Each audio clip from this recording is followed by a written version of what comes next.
Legendary Go player Hideyuki Fujisawa died in May at the age of 83. Fujisawa Hideyuki-san, 享年83. He was the winner of numerous national titles, including one of the game's most prestigious, Kisei. He remained a formidable player even as he aged, winning the coveted title of Oza at 67. He led a wild life, but he was also a good teacher who trained many excellent Go players.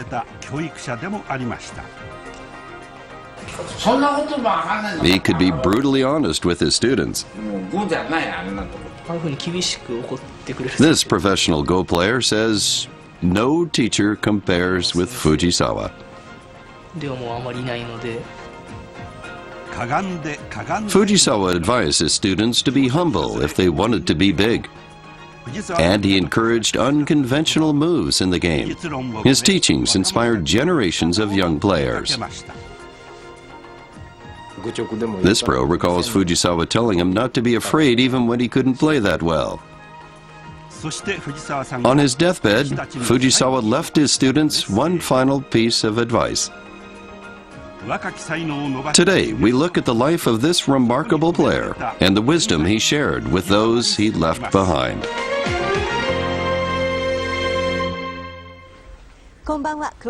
Welcome to today's close-up. I'm Hiroko Kuniya. Fujisawa was a heavy drinker, ran up huge gambling debts and had a number of romantic affairs. In one of his books, he looked back on his private life and called it a mess.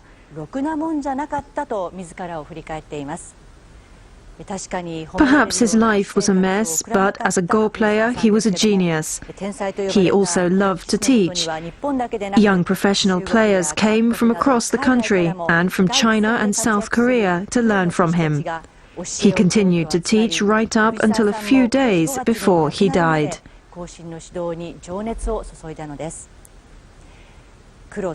Go is a territorial game of possession and capture using black and white stones. Its rules are simple, but the potential scenarios on the board's 19 by 19 squares are in excess of 10 to the 360th power, virtually endless. Fujisawa often said the game of Go is infinitely complex. He refused to play the way everybody else played. He baffled his opponents with unconventional moves and took one national title after another. He won the title of Kisei an unprecedented 6 consecutive times while already in his 50s. At age 66, he won another top contest, the Oza, and defended it the following year. Go is thought to be a game for a much younger person, but Fujisawa remained a formidable player throughout his life. What was the secret of his long staying power? Fujisawa showed us in the intensive workshops he held for young Go players for more than 20 years.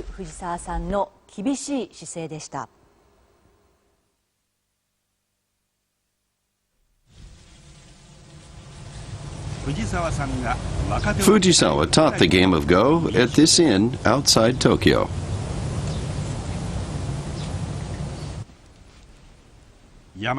Until he fell ill, he hosted study sessions here for more than 20 years.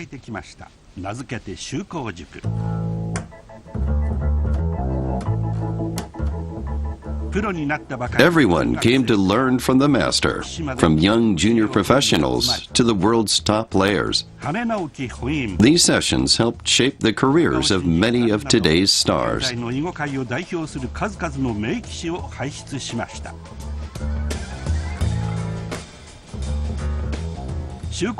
The study sessions took place twice a year and sometimes lasted as long as 5 days.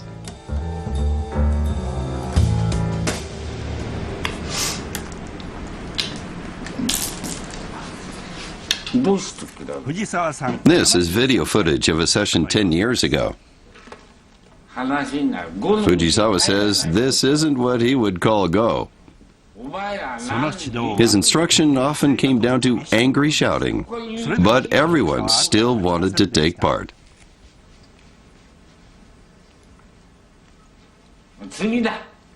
Fujisawa orders a change of players. 8回目の考慮時間に入りました。残り2回です。若手のホープ Daisuke Murakawa is one of those who was scolded by the master. 一人です。Murakawa says Fujisawa could tell immediately whether a player had been studying. He says he hadn't studied much on that occasion, so the master thundered his disapproval.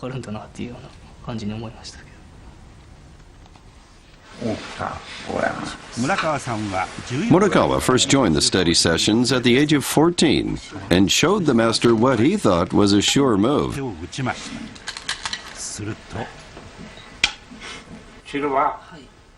Fujisawa asks him why he made that move and says he's got it all wrong. Murakawa had already debuted as a professional player just before turning 12. He was the second youngest pro ever and lauded as a prodigy. Fujisawa was the first to scold him in earnest.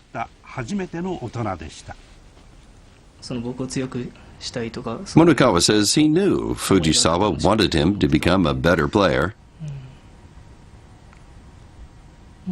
So he says it didn't hurt when he was scolded because he wanted to learn more. Fujisawa was always serious in his dealings with students. His stance grew out of his own experience. He began playing Go at the age of 6, encouraged by a Go-loving father. He turned pro at 14 and was hailed as a genius. But then he hit a wall. His wife, Moto, says when Fujisawa was young, he often suffered an upset at important matches.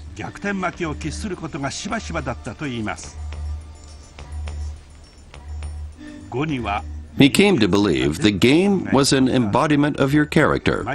So he got up at 5 a.m. to study the Go board. He read books on a wide range of subjects to expand his knowledge. Moto says her husband would say, if Go is all you knew, you were empty as a person. She says it's never easy to beat a star and make it to the top of any field. Fujisawa was tough on his students because he wanted them to grow stronger mentally to be able to overcome the odds.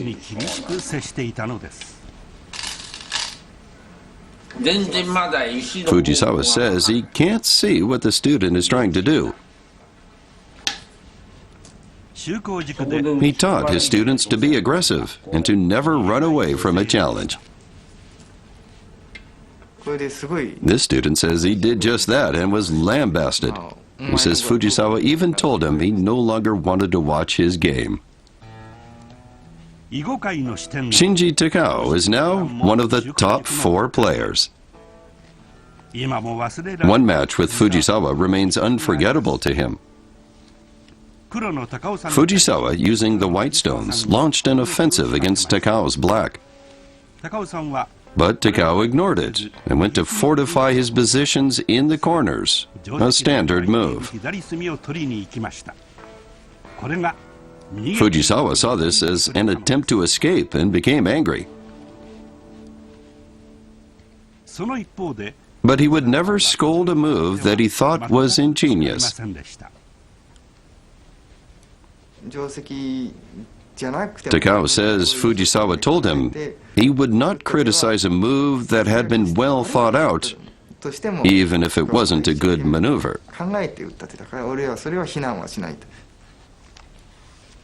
Fujisawa understood the need to take on challenges in order to explore the endless possibilities of the game. This is one of his quotes. He says, non-standard moves are welcome, because sticking to standard moves means there is no new thinking or progress.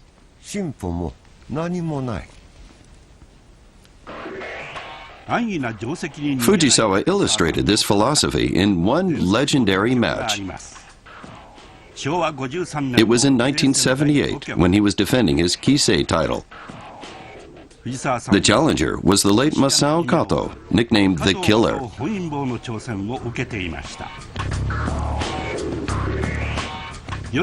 On the 44th move, Kato in white saw himself at a slight disadvantage and went on the attack.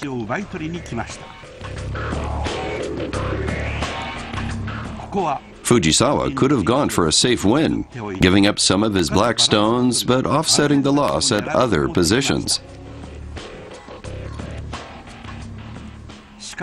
But he chose to stand up to the offensive. It turned into a game of seesaw. In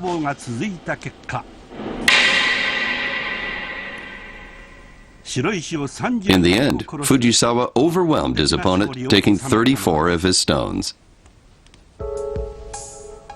Fujisawa used to say that a future you can see is no fun.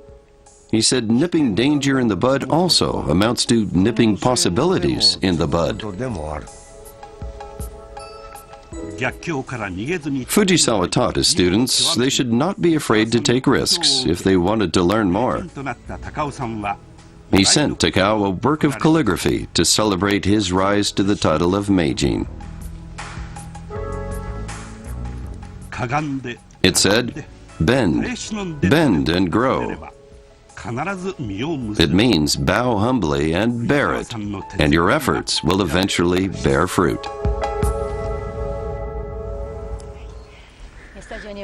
Joining us is professional Go player Masaki Takemiya, an associate of Fujisawa for 40 years who took part in many of these intensive training sessions. Fujisawa didn't mince words in these sessions, telling some players that he wouldn't even call what they were doing Go. Both young players and older professionals attended the sessions. What did they like about Fujisawa's way of teaching?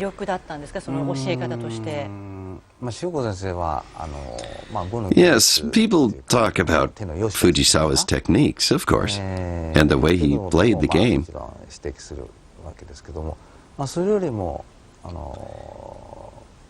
Beyond that, though, he could read players' minds by the moves they made.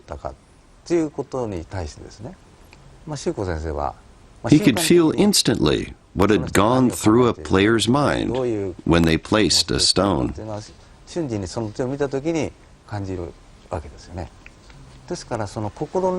He would fly into a fury if someone placed a stone without thinking deeply. Conversely, if a player made what is generally considered a bad move, but in a way that was somehow thoughtful and beautiful, Fujisawa would offer encouragement.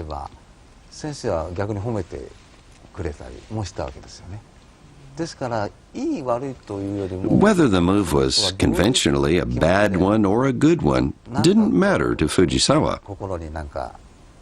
It was when he saw something incomplete, some hedging or something cowardly about a player's moves, that he would burst into a rage. He was observing players' minds.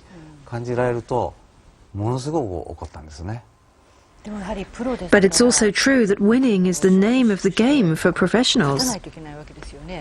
Yes, they have to win to make a living.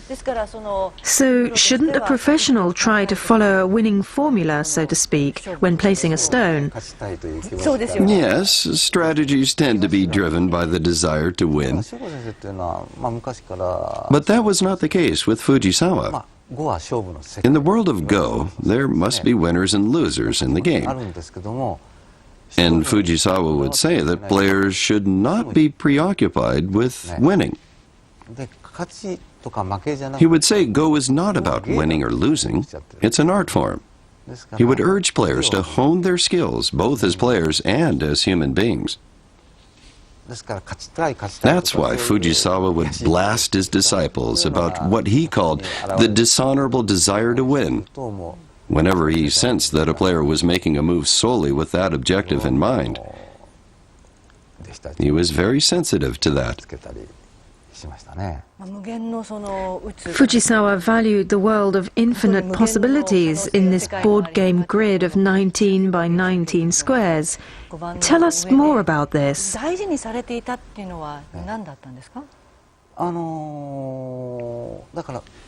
Well, Fujisawa would often say that it's theoretically impossible to completely understand the game of Go, because the number of moves is infinite. Whether they're good moves or bad. Right. His judgment of whether a move is good or bad was based on whether the player had a sense of beauty in making the move. I think Fujisawa had the innocence of a newborn baby. That's how he was able to maintain a high level of sensitivity to moves that he thought denigrated the inherent beauty of the game. He would get furious at players when they played like that. Viewers who may not be familiar with the game of Go may not fully understand the spirit of the game. Fujisawa's intensive training sessions were not the only place that showed his insatiable interest and devotion to Go.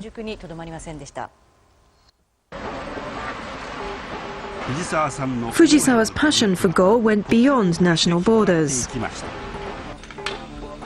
He was more than happy to oblige when China asked him to help rebuild its tradition of Go after the Cultural Revolution. He made 7 visits to China for this purpose.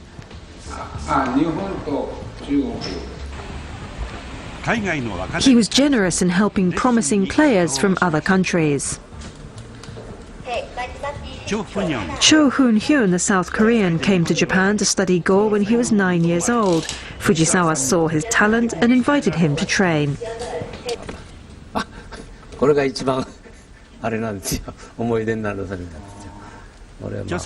This photo is a special one for Cho. Fujisawa visited him in South Korea when he had just resumed his Go career after 2 years of mandatory military service. The two of them played the game in a hotel room for 3 days solid.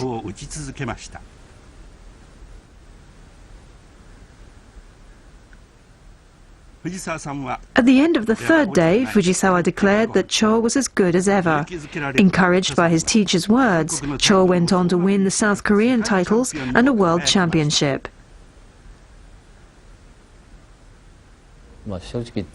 Cho says Fujisawa cared for him like a son.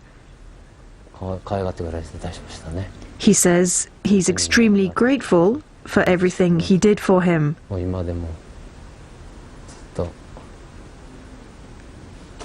He says Fujisawa was a father figure.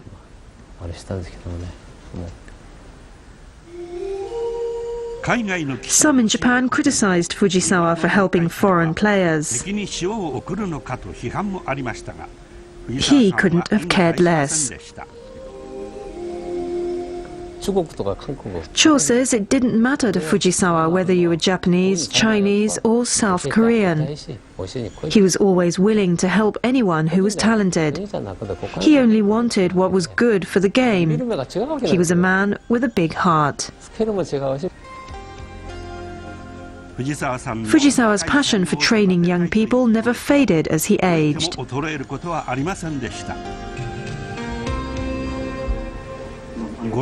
He had one of his last intensive training sessions 5 years ago. Fujisawa says this may be the last time he teaches.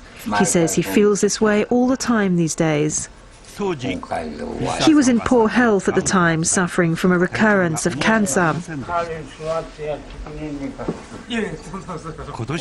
He would say this might be his last time teaching and would end up holding another session later. His wife says her husband only seemed to be interested in training the next generation of strong players. She says that was probably his way of staying at the top of his game until the very end of his life.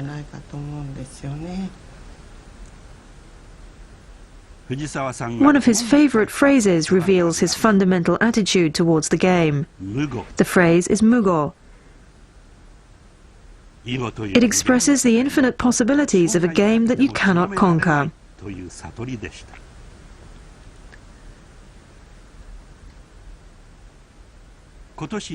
He was hospitalized for pneumonia this February. He was unable to eat and grew steadily weaker.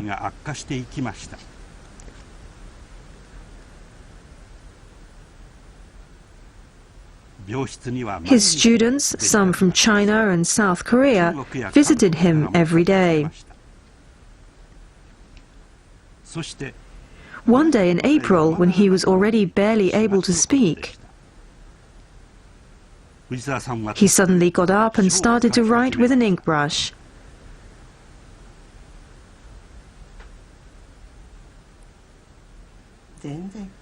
His wife says he could barely hold the brush. His arm was swollen from the intravenous drip. She says she was surprised to hear that he had managed to write several characters, and she was amazed by his incredible willpower.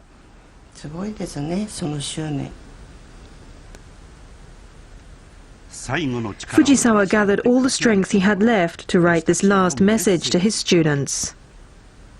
The message said, "Make Herculean efforts."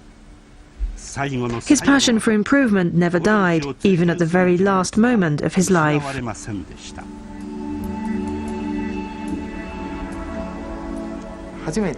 Pro player Shinji Takao says when his teacher passed away, he touched his hand for the first time and looked closely at his right hand. He says it was quite round, and he saw how short the index finger was. He says Go players hold their stones delicately with the index finger, and as a result, this finger grows stunted. He says his teacher's index finger was even shorter than his baby finger. He says Fujisawa's fingers are indelible proof of his rigorous training in Go from childhood. Takao says he will make Herculean efforts to emulate his teacher.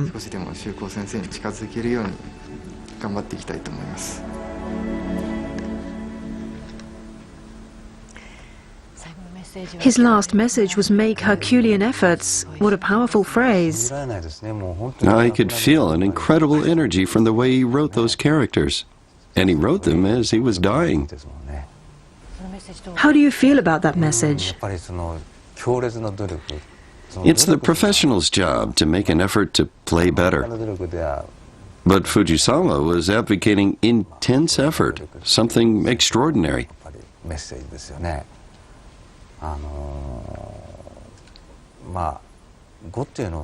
He said technique alone does not help you win the game of Go. He told us to hone our skills as human beings as well. I've realized that his words are true.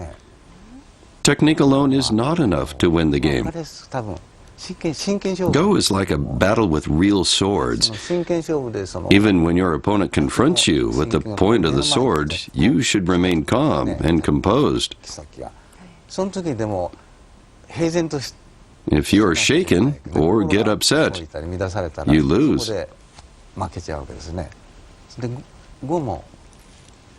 No matter how many moves you learn, in the infinite world of Go, you will always have to wade into unknown waters. The question is whether you can control your mind and brave it in the unknown and move steadily forward. So we can't win with technique alone. We can't win unless we cultivate ourselves as human beings. The reverse is also true. By cultivating ourselves, we can win at anything. That's why he said this over and over again. Was he saying that one's heart or state of mind is more important than Go technique? Yes, he was. For him, serenity of the heart was everything. This was how he expressed his true love of Go. I think that was the message he wanted to communicate. Are you saying that his message, Herculean effort, applies not only to the game of Go, but also to the way players live their lives? Yes. Fujisawa would say that what is important in Go is how you live each day of your life. He exemplified this in his own way of living until the very end.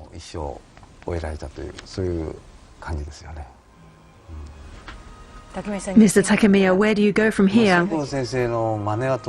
I can't live my life the way Fujisawa did. I live a different life, my way of life. But I always keep in mind what he taught me, and I cherish his messages as I go along. Thank you very much. Our guest was Masaki Takemiya. NHK World